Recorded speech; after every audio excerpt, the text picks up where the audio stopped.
मना किया है कि मुझे कॉल मत किया करो। अरे मेरी शादी हो चुकी है, घर पे मेरा हस्बैंड रहता है। अगर किसी दिन उसे पता लग गया ना तो लेने के देने पड़ जाएंगे। प्लीज मुझे कॉल करना बंद करो यार। अरे ऐसा कौन सी रूल बुक में लिखा है कि शादी के बाद एक्स बॉयफ्रेंड कॉल नहीं कर सकता? तुम्हें समझ नहीं आ रही है क्या मेरी बात? शादी हो गई है मेरी, पीछा छोड़ दो और मुझे परेशान करना बंद करो। मुझे तुम्हारी और तुम्हारे जिस्म की याद आ रही थी तो सोचा फोन ही कर लूं। यहीं पास में ही था तुम्हारे। तुम्हारा दिमाग खराब हो गया है क्या? मैं तुमसे मिलने नहीं आ सकती। पर चाहते क्या हो तुम मुझसे? मिलना तो देखो तुम्हें पड़ेगा, क्योंकि मैं तुम्हारे घर के सामने वाले पार्क में ही बैठा हूँ। जल्दी आ जाओ। क्या? घर के बाहर? देखो प्लीज यहाँ से चले जाओ। मेरे हस्बैंड कभी भी आते होंगे, वो तुम्हें देख लेंगे। प्लीज प्लीज मेरी बसी बसाई जिंदगी मत उजाड़ो। प्लीज मैं तुम्हारे आगे हाथ जोड़ती हूँ, प्लीज चले जाओ यहाँ से। इंतजार कर रहा हूँ, जल्दी आना। तुम्हें तो पता है ना, इंतजार करना मुझे पसंद नहीं है। मैं आ रही हूँ तुमसे मिलने।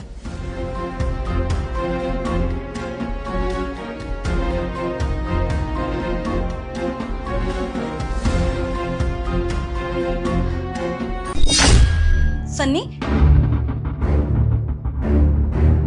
सन्नी। अरे तान्या, तुम कब आए? तुमने बताया नहीं आने से पहले? अभी थोड़ी देर पहले ही आया। वो एक सीरीज देख रहा था यार, बहुत इंटरेस्टिंग है, इसलिए सीधा आके बैठ के मूवी देखने लगा। अब क्लाइमेक्स देख लेता हूँ उसका, है ना। अच्छा, अब मैं कह रही थी कि नीचे ना मेरा पार्सल आया हुआ है, तो तुम देखो, मैं अभी आके चाय बनाती हूँ फिर तुम्हारे लिए। ठीक है।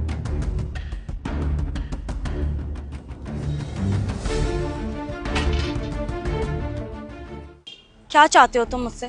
क्यों परेशान कर रखा है? हाँ? ओहो, तुम तो कमाल लग रही हो। लोग ना सही कहते हैं, शादी के बाद औरत और ज्यादा खूबसूरत हो जाती है, क्योंकि उसके हाथों में ये लाल चूड़ियां जो डल जाती है। दिमाग खराब हो गया तुम्हारा?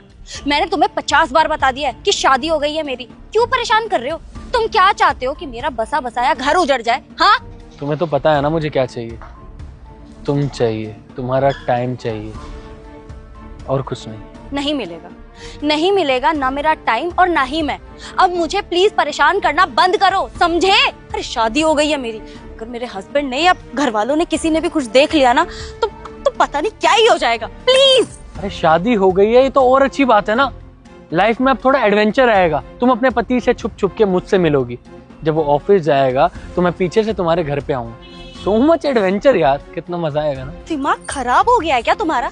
तुम्हें समझ नहीं आ रहा है? हाँ, शादी कोई मजाक नहीं होती है। तुम्हारे लिए ये सब कुछ मजाक होगा, लेकिन मेरे लिए नहीं है। मैं अपने हस्बैंड से बहुत प्यार करती हूँ, और तुम्हारे लिए तो मैं उसे कभी धोखा नहीं दूंगी, समझे? तो आज के बाद मुझे परेशान मत करना, और ना ही यहाँ आने की जरूरत है। सुनो, ज्यादा सती सावित्री बन रही हो ना, तो एक काम करो, तुमने मुझसे वो जो 2 लाख रुपए लिए थे ना, वो मुझे लौटा दो। क्या? 2 लाख? तुम्हें पता है ना कि तब मैंने तुमसे मदद मांगी थी।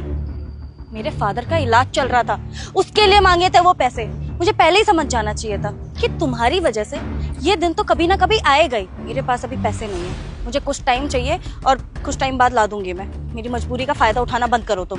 फायदा तो अभी उठाया ही नहीं है ना। तुम मेरे पैसे लौटा रही हो, ना मेरा कुछ फायदा करवा रही हो। चलो ठीक है, तुम्हारे पास अभी पैसे नहीं है, मैं समझ रहा हूँ इस बात को, लेकिन कम से कम उन पैसों का ब्याज ही मुझे लौटा दो।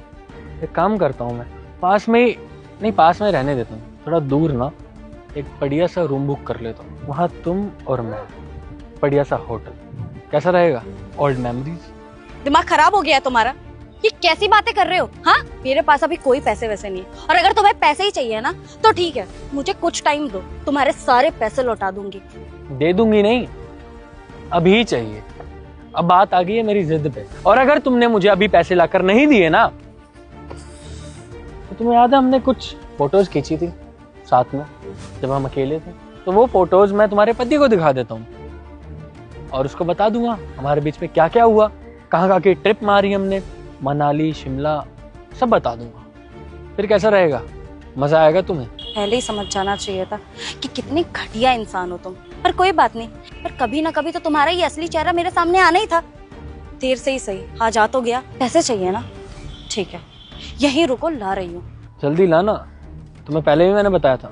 मुझे इंतजार करना बिल्कुल पसंद नहीं है। हल्का सा भी इंतजार करवाया ना तो घर के नीचे मैं ही आ जाऊंगा, तुम्हें आने की जरूरत नहीं है।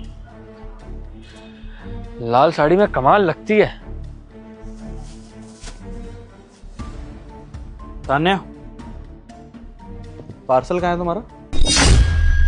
वो गलत पार्सल आ गया था तो मैंने उनको रिटर्न करवा दिया है। पार्सल गलत आया था या फिर गलत इंसान से मिलके आ रही हो तुम? क्या? मुझे कुछ समझ नहीं आया, क्या बोल रहे हो? लेकिन मुझे सब कुछ समझ में आ रहा है तान्या कि मेरी जिस लड़की से शादी हुई है बहुत गलत हुई है। नीचे तुम्हारा एक्स आया था ना, मुझसे झूठ बोल के उसी से मिलने गई थी ना अभी तुम। देखो सन्नी, मेरी कोई गलती नहीं है, वो बस मुझे बार बार परेशान करने आ जाता है। मैं तुम्हें बताना चाहती थी लेकिन मुझे डर लग रहा था कि कहीं तुम कुछ गलत ना समझो, और आज भी वो मुझे परेशान ही करने आया है। उसने कुछ टाइम पहले जब मैं उसके साथ थी उसने मेरे को 2 लाख रुपए दिए थे, पापा का इलाज होना था, और अब ये जानने के बाद कि मेरी शादी हो गई है वो मुझे बार बार परेशान कर रहा है, मुझे पैसे लौटाने की धमकी दे रहा है। मैं बस वही पैसे लेने आई थी, मेरे पास इतने पैसे तो है नहीं, मुझे नहीं पता कि अब क्या होगा। मत समझाओ तान्या, अब जो बात मैं तुम्हें समझा रहा हूँ ना वो सुनो ध्यान से। अपना सामान पैक करो और निकल जाओ इस घर से। सनी, कैसी बातें कर रहे हो? अरे मैं तुमसे प्यार करती हूँ और मेरा उसके साथ सच में कुछ भी नहीं है। इवन शादी से पहले ही मैंने ब्रेकअप कर लिया था। वो बस मुझे परेशान करने आ रहा है और वो भी यही चाहता है कि हमारा रिश्ता खराब हो जाए।